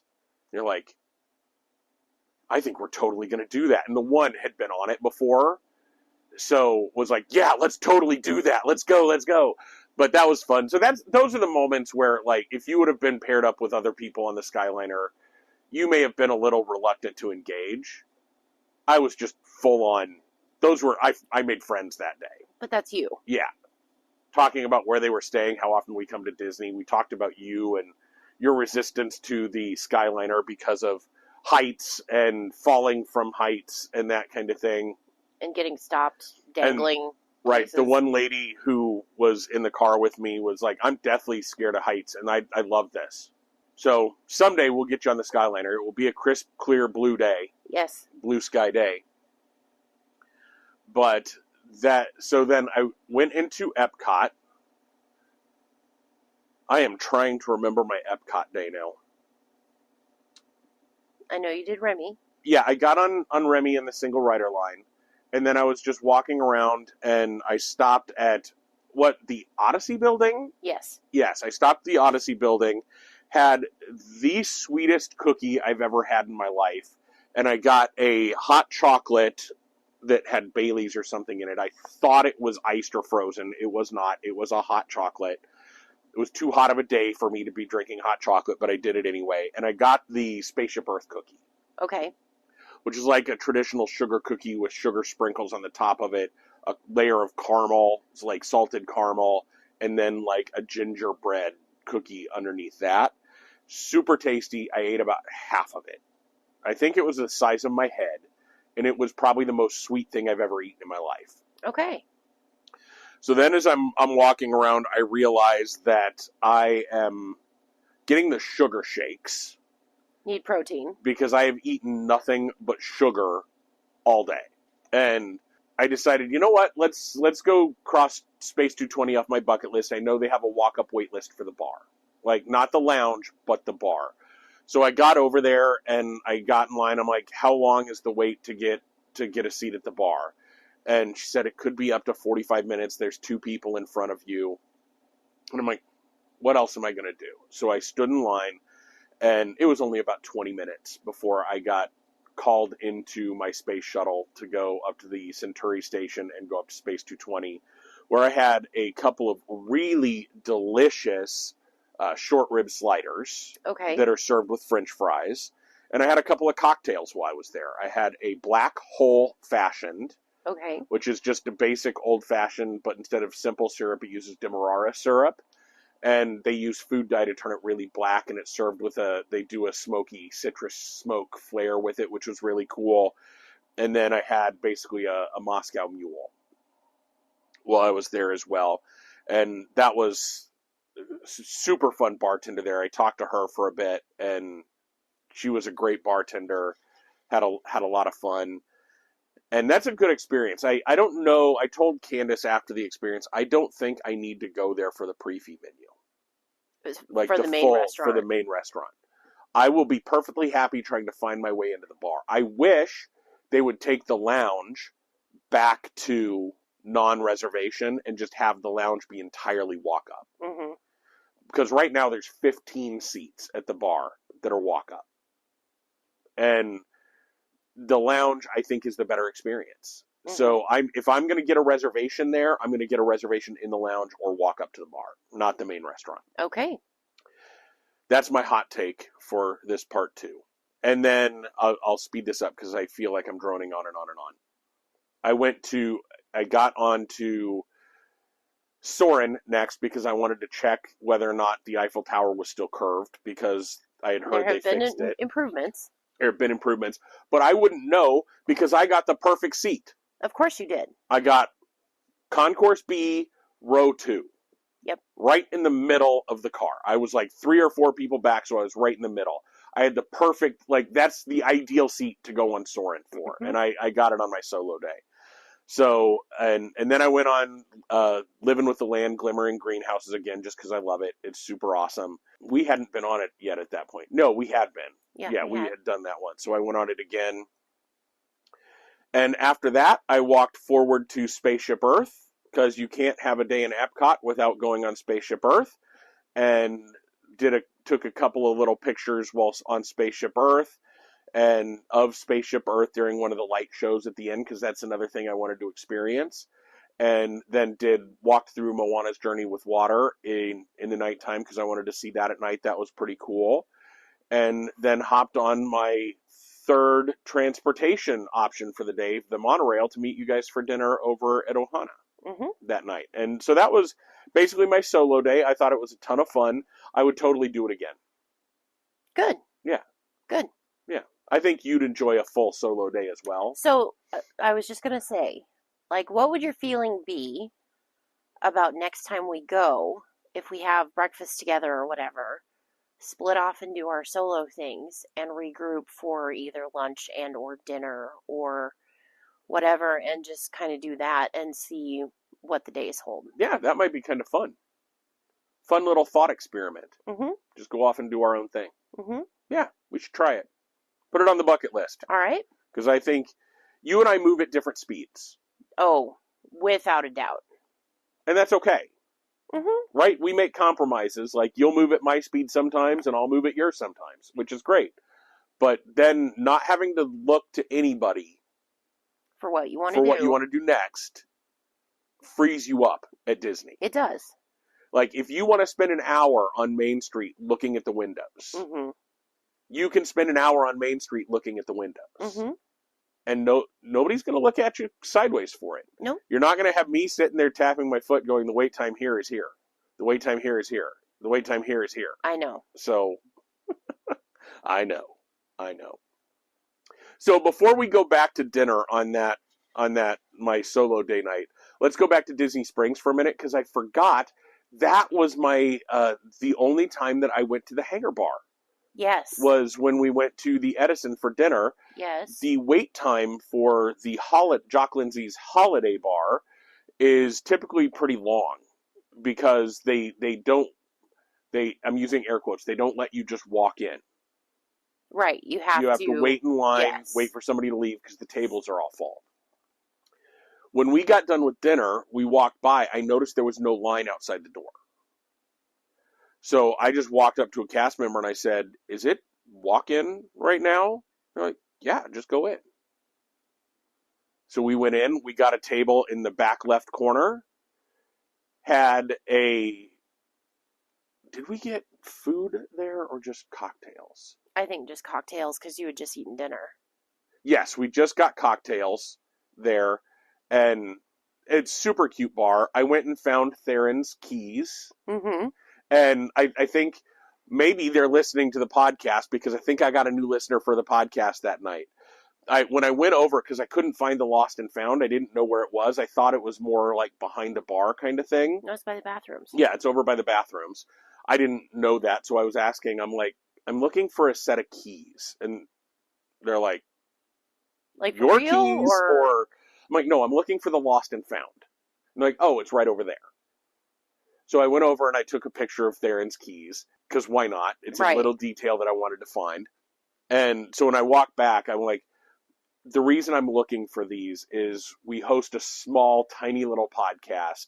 We had the guy that was the lead Imagineer for this bar on our show, and his name is in the keys over there. Theron's keys. So, and she's like, "Shut up." No way. I'm like, yes way. She's like, "What's the name of the podcast? Are you just pulling my leg?" So I pulled up on Spotify our Hanging at the Hangar Bar page, and she's like, "That is so cool. I'm totally going to listen to that." So I got us a cast member listener, potentially. If you're listening to this, let us know who you are, because you were great. I loved you, and I'd love to give you a cast compliment. What did her name tag say? I didn't look. Scott. I know. Thank you for not middle naming me, even though you did with your eyes. Cast member, whoever you are, I am so, so sorry. You matter to us immensely. You are the magic, and we love you. And if you did pick up listenership because of this, thank you. Welcome. Yes, thank you. You were great. Appreciate you. So then, let's go back to Ohana. Okay. I did all the talking about my solo day. Why don't you talk about our dinner experience at Ohana? Okay, so we had been to Ohana before for breakfast, which is, I'm sorry, but Disney, especially for character dining breakfasts, is pretty much the same. There's like one or two different outliers for each place, but it's basically Mickey waffles and eggs and sausage and whatever. We had been to Ohana for breakfast before, but this was our first dinner experience at Ohana. And we had heard lots of talk from different influencers about the noodles and the pot stickers and the bread and the bread pudding and all the things. I thought it was fantastic. We had a server team that were amazing. Yeah. Raphael or Raun and Blake, I believe, were their names. Yeah. So fantastic job. Thank you for that. The meal starts off with this delicious coconut pineapple bread, which is very smooth.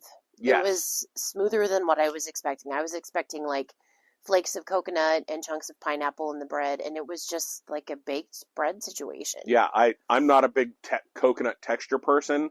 I tasted no coconut. Right, but they serve it with this delicious honey butter that, yes. Yes. All the way yes. That was worth the price of admission. Yes. With your bread, they bring out a nice mixed green salad, which was nice and refreshing. It had a nice bright vinaigrette dressing, which was delicious and a very fresh element to start the meal. And then they bring out the pot stickers, chicken wings, noodles, and I think that was all that was in that skillet. Yeah. I will tell you, I did like the noodles. I thought they were delicious. I would probably go to the Tambu Lounge, which is right next door to Ohana, and order a plate of those just by themselves. But the star of that particular plate was the chicken wings, hands down.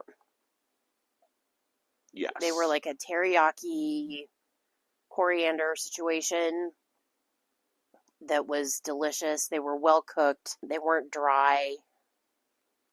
I just thought they were fantastic. Yeah, I would agree. Everything on that spread was delicious. Yes. And then they brought out the other spread, which was beef and pork and chicken and all the things. There were 3 of us, and they brought us enough food for 8 people. Yes. Yes. Which is one of my knocks against the all you care to enjoy places like that, family style. But we did learn on this trip that they compost what you don't eat as a table service option, and then what they don't send out of the kitchen is sent to shelters. Yeah, I think we mentioned that in part 1 we did. as well. But so that made me feel a little bit better about some of the waste but we did a pretty good job. We did. It took us a little bit of time, but we powered through it. Yeah. Yeah. And we saw a dichotomy of parenting. Oh, yes. That night too. And as trips usually do for us, it cemented our decision not to have children. Right. For sure. Both the good and the bad. Yes. Yeah. We'll just leave it there. Yeah, maybe in an episode next year we'll talk about parenting at Disney, and we'll have to remember that couple that was sitting to my right. They were special. Yeah. They were very special. Yeah, and then the bread pudding at Ohana is, again, the coconut pineapple bread pudding and this giant pile of ice cream, and then a delicious caramel vanilla sauce that they pour over the whole thing, and it's just... Yeah, and I'm a bread pudding fan. That's probably my 3rd favorite bread pudding on property. Okay. 3rd or 4th. It didn't take the place of Olivia's. Okay. It didn't take the place of the pretzel bread pudding in Germany. Okay. I'm trying to think of all the other bread puddings I've had. Raglan Road. It's probably on par with Raglan Road's. Okay. So I'm thinking that 3 or 4 range, somewhere in there, probably depending on my mood. The ice cream, though, I could have swam in. Yeah. And I think it was just like a regular vanilla bean ice cream, but it was so good. So good. So good. Okay. Yeah. So then we move on to the next day, which is our Together Animal Kingdom Day. Mm-hmm. Did we do breakfast, or did we just go straight to Animal Kingdom? We did not have breakfast that day. Okay, so we went straight to Animal Kingdom. Mm-hmm. Did we have a late start? We did. Gina went off and did her thing, and then we waited for Mike. Oh, that's right. Gina went and spent more time in the park, and because you weren't feeling well, we let you sleep a little bit, and then we went over noonish. Yes. No, about 3, probably. 2 or 3. Yeah. Somewhere in there. Mike got to the condo, and then we took off and went over. Yep. So, we didn't do very much in Animal Kingdom, and that's okay. We went on the safari. Yeah.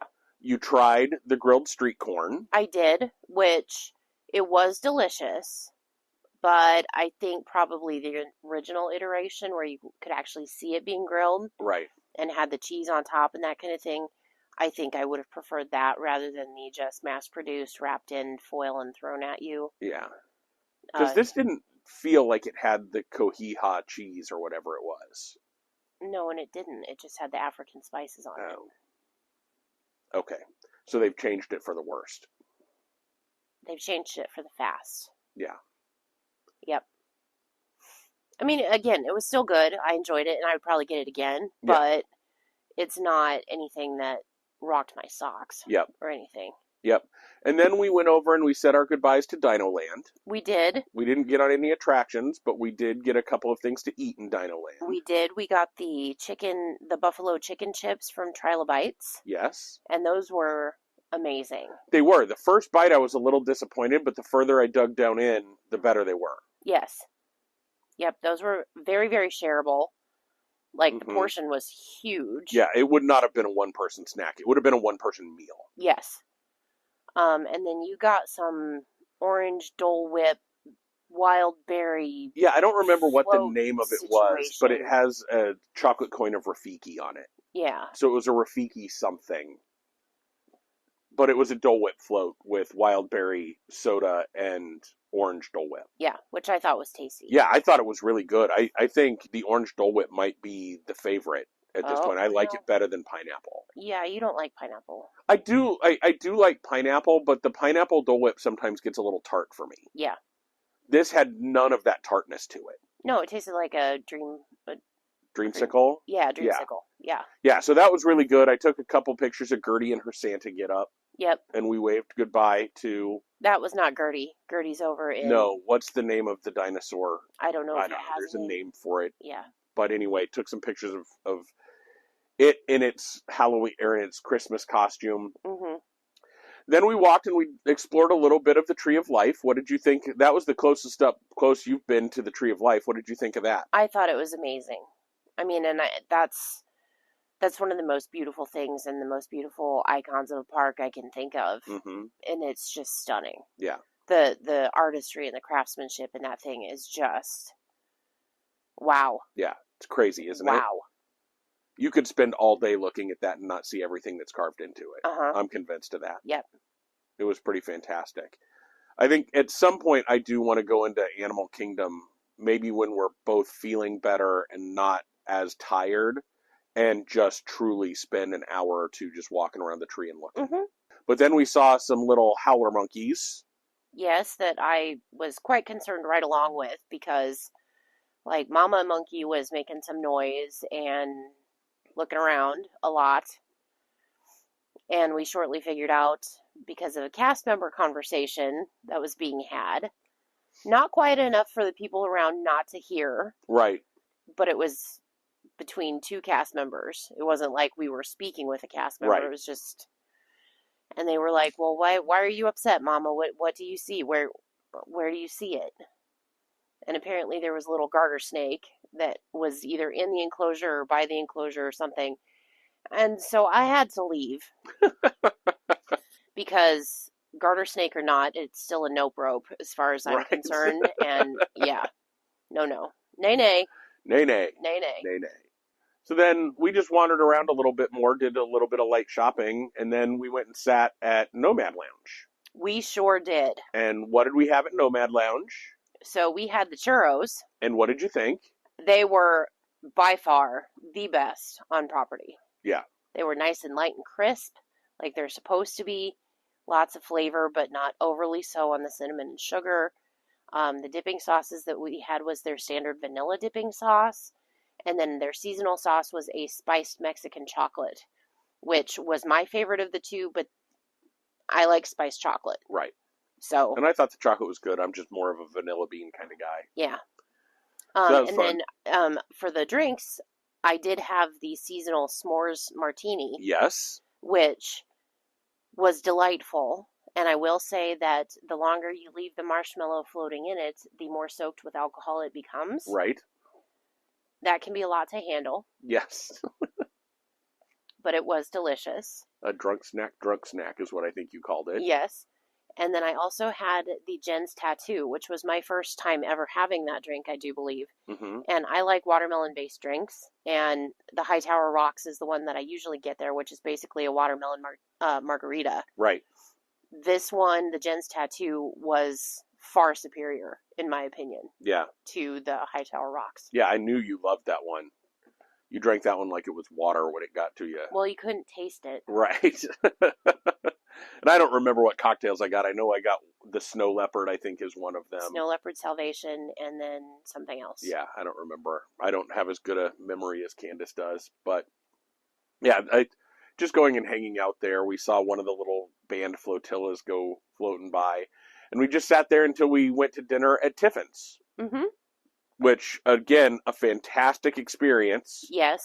At Tiffin's. It was delicious from start to finish. Service was great. Mm-hmm. What else do we want to call out about that? Get the bread service. Yes, because that was amazing. It's 3 different kinds of bread from 3 different spots around the world. Yeah, that's kind of on my must-do list. Yeah. Yeah, it's an expensive restaurant, but it's one of those expensive restaurants that it's well worth it, in my opinion. Mm-hmm. Yeah. Animal Kingdom is rapidly becoming the most expensive park for us. Yes. Because we like all the fancy pants things in Animal Kingdom. I don't see a problem with that. I don't either. I'm just saying. Just making a statement. Yes. Okay, so then we are now to Thursday. Yes. And we start our day. We didn't get to Steakhouse 71 on Monday. Mm-hmm. On Monday. So Candice hooked us up with kind of a last-minute reservation to Steakhouse 71 for breakfast on Thursday. Mm-hmm.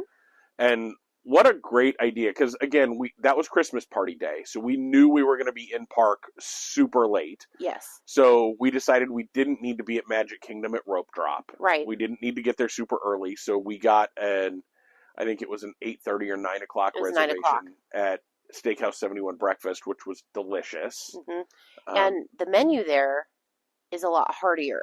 Right. Than many other places. Yes.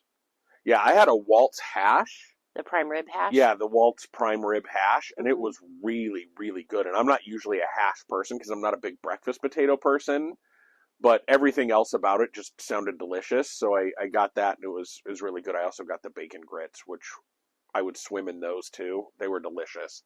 I'm a big cheese grits person, and those were good. Yeah, I had the ham and cheddar omelet because I'm a ham and cheddar omelet stan. Yeah, and you thought that wasn't the best you've had. It was not the best I've had. And I guess I kind of understand why they're taking more and more ham and cheese omelets off the menu. They're just so basic, but they're also kind of hard to pull off and make great. They are. So I think if I were to go back, I would probably do something like the Eggs Benedict. Yeah. Or steak and eggs, like what Gina had, because that looked really good. Yeah, her steak and eggs looked delicious. Yes. She said it was really well done. Yeah. So then we walked around the Contemporary a little bit, looked at the gingerbread house there. I think, looking at that gingerbread house in the Contemporary, I was expecting something different. You were expecting something more? Yes. Yes.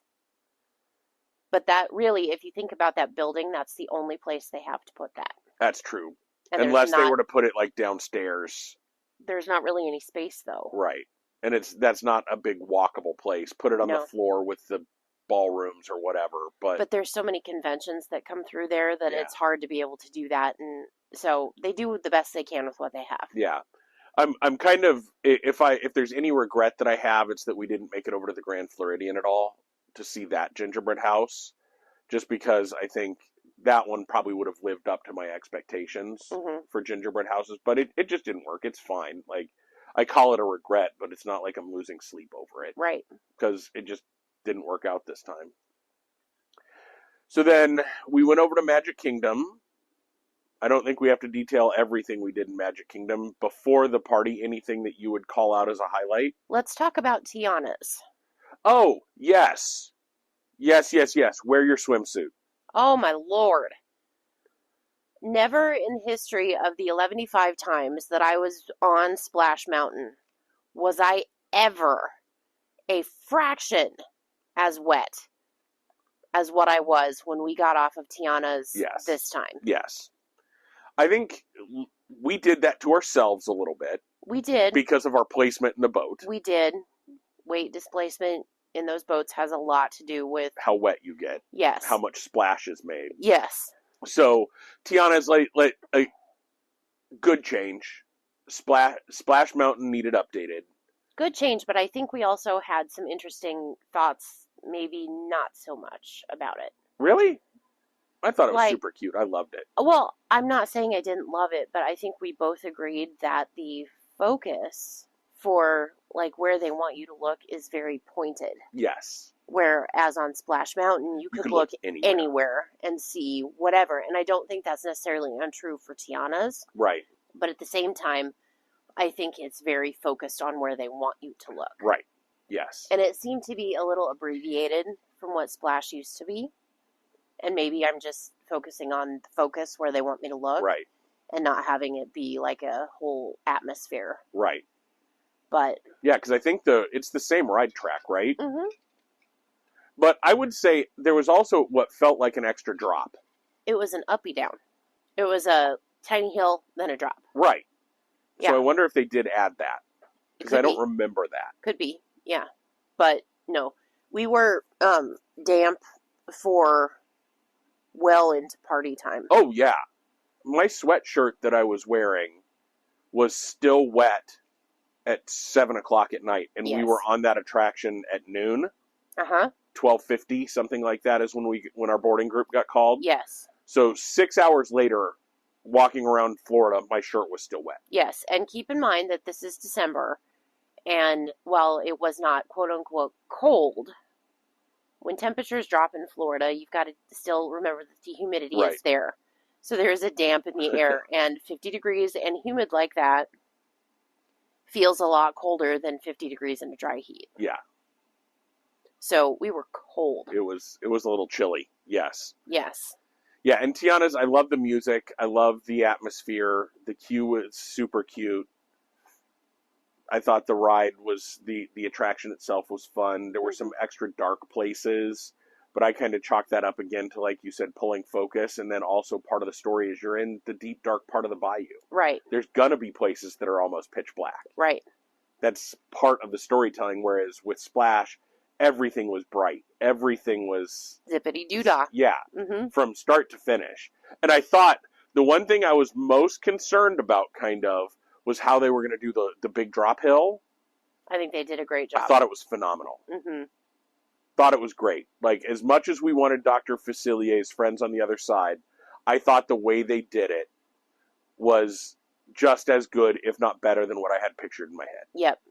Because really, there is no, like, dark, villainous part of that attraction at all. It's a complete celebration from beginning to end. Right. Which I think is very good. Yeah. Yeah, I thought it was great. I will go on it again. Yes. But I'll be prepared with Poncho or sitting in the back row, something. Yes. So yeah, part of the reason we talked about weight distribution is, again, I am not a small man. My brother is not a small man. I was in the front row. He was in the second row. That's a lot of weight in the first two rows of that car.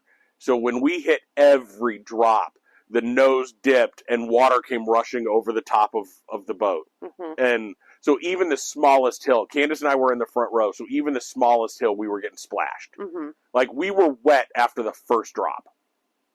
Not to mention how wet we got after the 45-foot drop or whatever it is. Drop, yeah, it was a special time.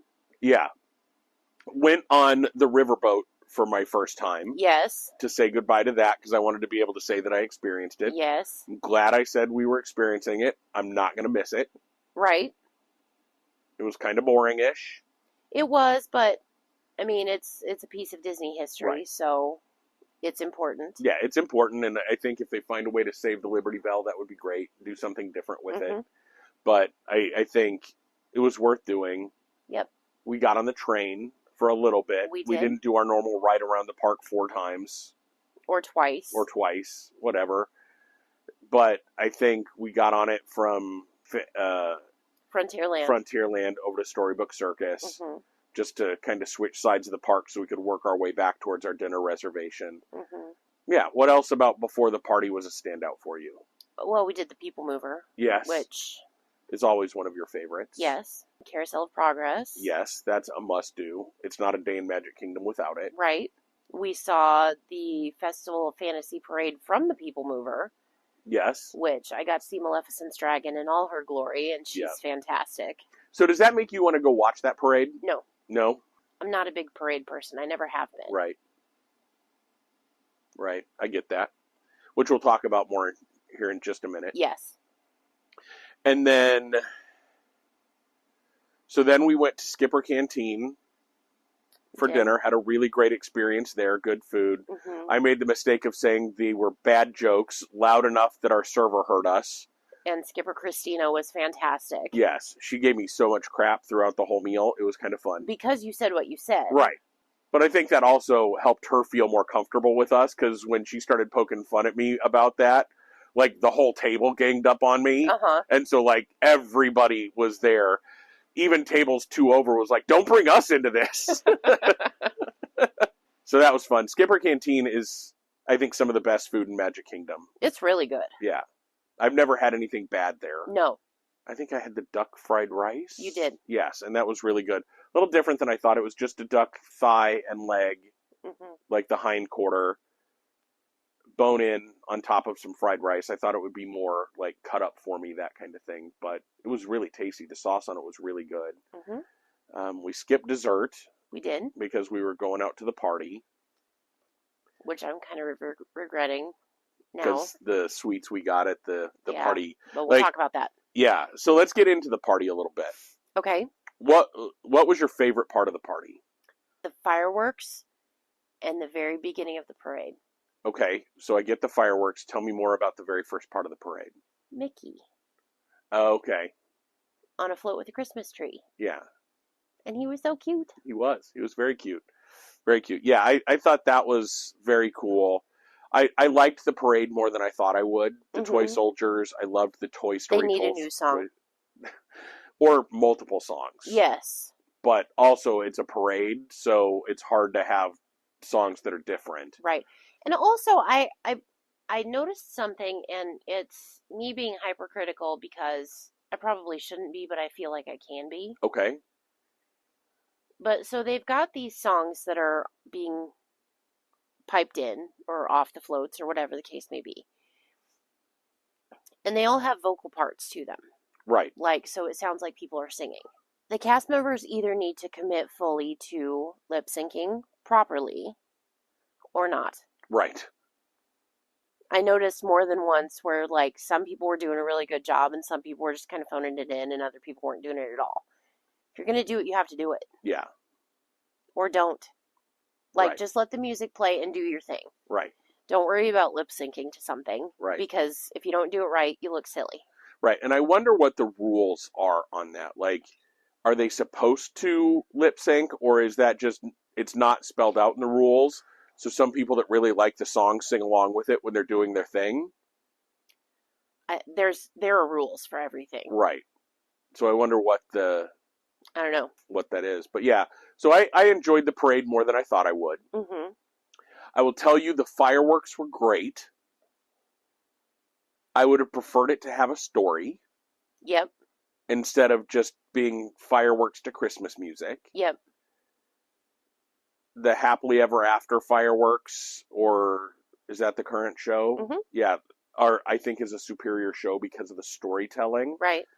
Yeah, the fireworks were great. Like, Disney puts on a great fireworks show, and the music they chose was great. Now, I will say some of the projections on the castle for that particular show are some of the best ever. Yeah. They're beautiful. Yeah. I thought the castle... we haven't mentioned this much. This was my first trip to Disney for Christmas. I didn't feel in the Christmas spirit until the Christmas party. Like, the other times it was, there's Christmas trees here. It's decorated beautifully. Magic Kingdom sort of put me in the Christmas spirit. I'm ready for Christmas now. Yep. And a lot of that is because of the Christmas party, and how Magic Kingdom looks at night at Christmas time is just phenomenal. And the windows. And, yeah. That to me is worth the price of the ticket. Yep. It's just how well it's decorated. It's stunning. Yeah. So let's talk a little bit about the free treats that you get. Okay. The cookies on the free cookies, and I know why they do it, are just mass-produced, individually wrapped, store-bought cookies. Right. And I understand why they do it, but don't kid yourself, friends. They're nothing to write home about. No, not great. The hot chocolate was not hot. Was not hot. The apple cider was apple juice. Mm-hmm. We didn't get any eggnog. No, we didn't get any. Did we get? We stopped for 3 different cookies, though, right? Yeah, but there were I don't know if it was hot chocolate or what at the. Because we got the chocolate chip with the hot cocoa outside a Haunted Mansion. Mm-hmm. We got the sugar cookie and apple cider at the lunching pad. What'd you get from Auntie or Cosmic Rays? We didn't go into Cosmic Rays. Okay. Where'd you get the snickerdoodles from? Where did we get those from? That was back in Fantasyland. Okay. When we went to get on Peter Pan. And I didn't get a beverage there. Maybe they were out or just not offering it, but I asked for a snickerdoodle to take to you and the guy handed me 4 cookies. So which I appreciate. Yeah. Yeah, they super nice, everybody. And of the cookies that that was the best one. Which yes, that was because I had a bite or something. Yeah. And that was Yeah, that was by far the best cookie. And yeah, I thought I was a little underwhelmed by that. I think next time I would probably skip the free cookies and maybe go try and find 1 or 2 treats that I buy and make that. I think also the Christmas party, to me, felt a little frantic at times. You know what I mean when I say that it felt a little frantic at times, though? Yes. Like, I didn't know where to go, what to do, what to look at. And, like, every cookie line felt like there were 1,000 people queued up for it. And it just felt kind of disjointed, and I don't know why. Mm-hmm. It didn't have, like, it felt like we were just going through the motions of it. You know what I mean when I say that? Like, it didn't have any of the normal Disney magic. It was like, this is a party, and we know you paid to be here, so here's some free snacks, and go about your business, but whatever. Yeah, and that's nothing against the cast members. No, I think that's just the party vibe. Yeah. We were talking about that right after it was done, that we feel like we are maybe not party people. Mm-hmm. We are more after-hours event people. Yes. Where instead of letting 30,000 people in, they let 10,000 people in. And you just, the intent behind an after-hours is you just go do everything you want to do. Yep. And just stroll. Whereas this felt like there were things you had to do. Mm-hmm. And you had to make decisions about what you wanted to do. And that's true of every part of a Disney trip. You have to make decisions about what to do and what not to do. But this felt more pressure-y. Right. So where I wonder if I had done a little bit more research and prepared a little bit more for, oh yeah, I definitely want to do this. I definitely want to do that. I want to go try this snack. I want to go do this experience or whatever. I wonder if I would have enjoyed it more. Oh, I know one thing that we need to go back to earlier in the day. Okay. About Tiana's beignets. Oh, that's right. That's right. So right after we got before we got on to Tiana's Bayou Adventure, we stopped to get some beignets from the little shop. From Golden Oak Outpost. They were just donuts. Yes. With powdered sugar and honey on them. Yeah. I'm sure there's better on property. Oh, yeah. Over at French Quarter. Yeah. No doubt. But I was a little disappointed by those, too. Yes. Not something I would get again. Glad we tried it. Yeah, but meh. But, yeah. Anyway. So, yeah, Christmas party was fun. I would probably do... Was it Gina who said she prefers the Halloween party over the Christmas party? Yes. And I could see that. Whereas the Halloween party is more about the costumes and that kind of thing. This one felt like it was more about the cookies. Right. Which, maybe they just need to make better cookies. Right. Would that help? Or maybe just... Like, one of the things I like about the after-hours event is... Like, you don't have... it feels like things are spread out more for the free snacks and that kind of thing that you get with that. Whereas this, you had specific locations you had to go to. Mm-hmm. Whereas maybe it's and and they probably don't do this because, like, I'm trying to think of the logistics of it, but there's 37 different cookies you could possibly get. And they're just at random places around the park. Mm-hmm. I don't know. I don't know how I'd improve it. I don't know that I would. I might do a Christmas party again, but I don't know.